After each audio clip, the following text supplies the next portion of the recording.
ನಮಸ್ಕಾರ ವೀಕ್ಷಕರೆಲ್ಲರಿಗೂ ಮನೆ ಗೃಹಿಣಿ ಚಾನಲ್ಗೆ ತಮಗೆಲ್ಲರಿಗೂ ಆತ್ಮೀಯವಾದಂತಹ ಸ್ವಾಗತ. ಎಲ್ಲರೂ ಚೆನ್ನಾಗಿದ್ದೀರಾ ಅಂತ ಭಾವಿಸ್ತಾ ಇವತ್ತಿನ ದಿವಸ ತುಂಬಾ ಸಿಂಪಲ್ಲಾಗಿ ತರಕಾರಿ ಏನು ಇಲ್ಲದೆ ಇರುವಾಗ ಮನೆಯಲ್ಲಿ ಈರುಳ್ಳಿ ಟೊಮೆಟೊನ ಬಳಸಿ ಸಿಂಪಲ್ಲಾಗಿ ಕ್ವಿಕ್ಕಾಗಿ ಪಲ್ಯನ ಯಾವ ಥರ ಮಾಡೋದು ಅಂತ ಹೇಳ್ಕೊಡ್ತಾ ಇದ್ದೀನಿ. ಹಾಗೆಯೇ ಎಲ್ಲರ ಹತ್ರ ಒಂದು ರಿಕ್ವೆಸ್ಟು, ಯಾರೆಲ್ಲ ಚಾನಲ್ನ ಸಬ್ಸ್ಕ್ರೈಬ್ ಮಾಡ್ಕೊಳ್ದೆ ನೋಡ್ತಾ ಇದ್ದೀರಾ ಪ್ಲೀಸ್ ಚಾನಲ್ನ ಸಬ್ಸ್ಕ್ರೈಬ್ ಮಾಡ್ಕೊಳ್ಳಿ ಅಂತ ರಿಕ್ವೆಸ್ಟ್ ಮಾಡ್ತಾ ಇದ್ದೀನಿ. ಇವತ್ತಿನ ಈ ರೆಸಿಪಿಗೆ ಬೇಕಾಗಿರೋದು 3 ಈರುಳ್ಳಿ, 2 ಟೊಮೆಟೊ, ಕರಿಬೇವು, ಕೊತ್ತಂಬರಿನ ನಾನಿಲ್ಲಿ ತಗೊಂಡಿದ್ದೀನಿ. ಮೊದಲಿಗೆ ಇಲ್ಲಿ ನಾನು ಸ್ಟವ್ನ ಆನ್ ಮಾಡಿಕೊಂಡು ಒಂದು ಕಡಾಯಿನ ಇಟ್ಕೊತಾ ಇದ್ದೀನಿ.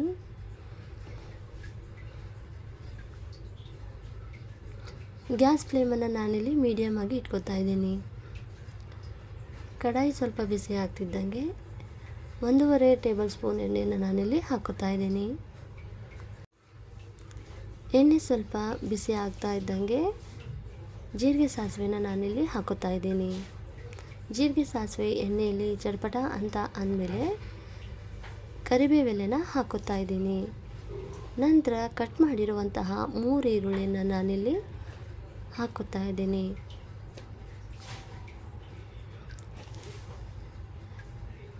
ಈರುಳ್ಳಿನ ನಾನಿಲ್ಲಿ ಇವಾಗ 1-2 ನಿಮಿಷಗಳವರೆಗೆ ಚೆನ್ನಾಗಿ ಫ್ರೈ ಮಾಡ್ಕೊತಾ ಇದ್ದೀನಿ.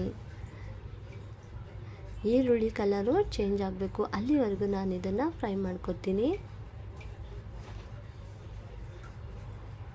ಈ ಪಲ್ಯ ತುಂಬಾ ಸುಲಭ ಮಾಡೋಕ್ಕೆ, ಬೇಗನೆ ಮಾಡ್ಬೋದು. ಆಮೇಲೆ ಈ ಪಲ್ಯ ರೊಟ್ಟಿ, ಚಪಾತಿ, ಪೂರಿಗೆ, ದೋಸೆಗೆ ತುಂಬಾ ಚೆನ್ನಾಗಿರುತ್ತೆ ಕಾಂಬಿನೇಷನ್ ಆಗಿ. ನೋಡಿ, ಇವಾಗ ಈರುಳ್ಳಿ ಚೆನ್ನಾಗಿ ಬೆಂದಿದೆ, ಫ್ರೈ ಆಗಿದೆ. ನಂತರ ಇವಾಗ ಟೊಮೆಟೊನ ನಾನಿಲ್ಲಿ ಹಾಕೋತಾ ಇದ್ದೀನಿ. 2 ಟೊಮೆಟೊನ ನಾನಿಲ್ಲಿ ಕಟ್ ಮಾಡಿ ಹಾಕ್ಕೊಂಡಿದ್ದೀನಿ. ಇದನ್ನು ಇವಾಗ ಚೆನ್ನಾಗಿ ಫ್ರೈ ಮಾಡ್ಕೊಳ್ತೀನಿ. ಟೊಮೆಟೊ ಒಂದು ಸ್ವಲ್ಪ ಅರ್ಧ ಫ್ರೈ ಆಗಬೇಕು, ಅಲ್ಲಿವರೆಗೂ ನಾನು ಇದನ್ನು ಚೆನ್ನಾಗಿ ಮಿಕ್ಸ್ ಮಾಡ್ಕೊತ ಫ್ರೈ ಮಾಡ್ಕೊತೀನಿ.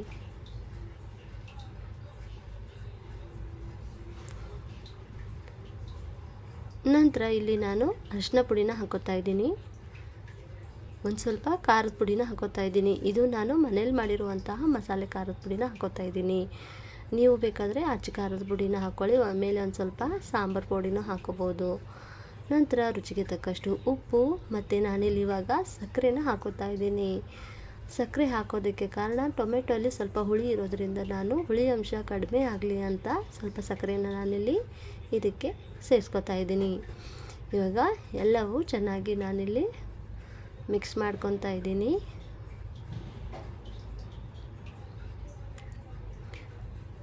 ಈ ಥರ ಚೆನ್ನಾಗಿ ಮಿಕ್ಸ್ ಮಾಡಿಕೊಂಡು ನಂತರ ಇವಾಗ ಇದಕ್ಕೆ ಕಡಲೆ ಬೀಜದಿಂದ ಪುಡಿ ಮಾಡಿಟ್ಕೊಂಡಿರೋದನ್ನ ನಾನಿಲ್ಲಿ ಹಾಕೋತಾ ಇದ್ದೀನಿ. ಕಡಲೆ ಬೀಜನ ಹುರಿದು ಮಿಕ್ಸರ್ಗೆ ಹಾಕಿ ಪುಡಿ ಮಾಡಿ ಇಟ್ಕೊಂಡಿದ್ದೀನಿ. 1-2.5 ಸ್ಪೂನಷ್ಟು ನಾನಿಲ್ಲಿ ಕಡಲೆ ಬೀಜದ ಪೌಡ್ರನ್ನ ಹಾಕೋತಾ ಇದ್ದೀನಿ.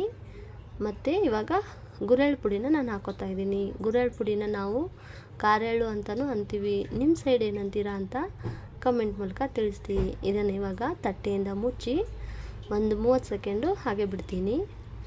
ನಂತರ ತಟ್ಟೆನ ತೆಗೆದು ಎಲ್ಲವನ್ನು ಚೆನ್ನಾಗಿ ಇವಾಗ ಮಿಕ್ಸ್ ಮಾಡ್ಕೊಳ್ತೀನಿ. ಈ ಗುರೆಳ್ಳು ಪುಡಿ ಮತ್ತು ಕಡಲೆ ಬೀಜದ ಪೌಡ್ರ್ ಹಾಕೋದ್ರಿಂದ ಈ ಪಲ್ಯ ಒಂಥರ ಗ್ರೇವಿ ಥರ ಚೆನ್ನಾಗಿ ಬರುತ್ತೆ, ತುಂಬಾ ಟೇಸ್ಟ್ ಕೊಡುತ್ತೆ. ಇವಾಗ ನಂತರ ಇದಕ್ಕೆ ನಾನಿಲ್ಲಿ ನೀರನ್ನು ಹಾಕೋತಾ ಇದ್ದೀನಿ. ನೀರು ಹಾಕಿ ಎಲ್ಲವನ್ನು ಚೆನ್ನಾಗಿ ಒಂದು ಸತಿ ಈ ಥರ ಮಿಕ್ಸ್ ಮಾಡ್ಕೊಳ್ಳೋಣ. ಎಲ್ಲವೂ ಮಿಕ್ಸ್ ಆದಮೇಲೆ ಒಂದು ಸ್ವಲ್ಪ ಕುದಿ ಬರೋ ತನಕ ನಾನು ಇದನ್ನು ಬಿಡ್ತಾಯಿದ್ದೀನಿ. ನೋಡಿ, ಇವಾಗ ಇದು ಚೆನ್ನಾಗಿ ಕುದೀತಾ ಇದೆ. ಇದು ಇವಾಗ ಪಲ್ಯ ರೆಡಿ ಆಗಿದೆ.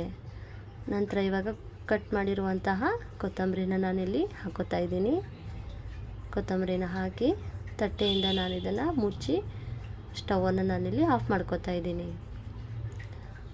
ಸ್ಟವ್ ಆಫ್ ಆದಮೇಲೆ ಒಂದು ಸ್ವಲ್ಪ ಹೊತ್ತು ತಟ್ಟೆನ ಮುಚ್ಚಿ ಹಾಗೆಯೇ ಇಟ್ಟಿದ್ದೀನಿ. ನಂತರ ಒಂದು ಸ್ವಲ್ಪ ಹೊತ್ತು ಆದಮೇಲೆ ತಟ್ಟೆನ ತೆಗೆದು ಎಲ್ಲವನ್ನು ಚೆನ್ನಾಗಿ ಮಿಕ್ಸ್ ಮಾಡ್ಕೋತಾ ಇದ್ದೀನಿ. ಪಲ್ಯ ಇವಾಗ ರೆಡಿಯಾಗಿದೆ, ಸವಿಯೋದಕ್ಕೆ ಸಿದ್ಧ ಆಗಿದೆ. ಇವತ್ತಿನ ಈ ರೆಸಿಪಿ ವಿಡಿಯೋ ವೀಕ್ಷಕರೆಲ್ಲರಿಗೂ ಇಷ್ಟವಾದಲ್ಲಿ ಮನೆ ಗೃಹಿಣಿ ಚಾನಲ್ನ ತಪ್ಪದೇ ಸಬ್ಸ್ಕ್ರೈಬ್ ಮಾಡ್ಕೊಳ್ಳಿ ಅಂತ ಮನವಿ ಮಾಡ್ತಾ, ನಿಮ್ಮ ಅನಿಸಿಕೆ ಅಭಿಪ್ರಾಯಗಳನ್ನು ಕಮೆಂಟ್ ಮೂಲಕ ತಿಳಿಸ್ತಾ, ಲೈಕ್ ಮಾಡಿ, ಶೇರ್ ಮಾಡಿ ಮತ್ತು ಸಮಯ ಕೊಟ್ಟು ಈ ರೆಸಿಪಿ ವಿಡಿಯೋ ನೋಡಿದ್ದಕ್ಕೆ ತಮಗೆಲ್ಲರಿಗೂ ಧನ್ಯವಾದಗಳು.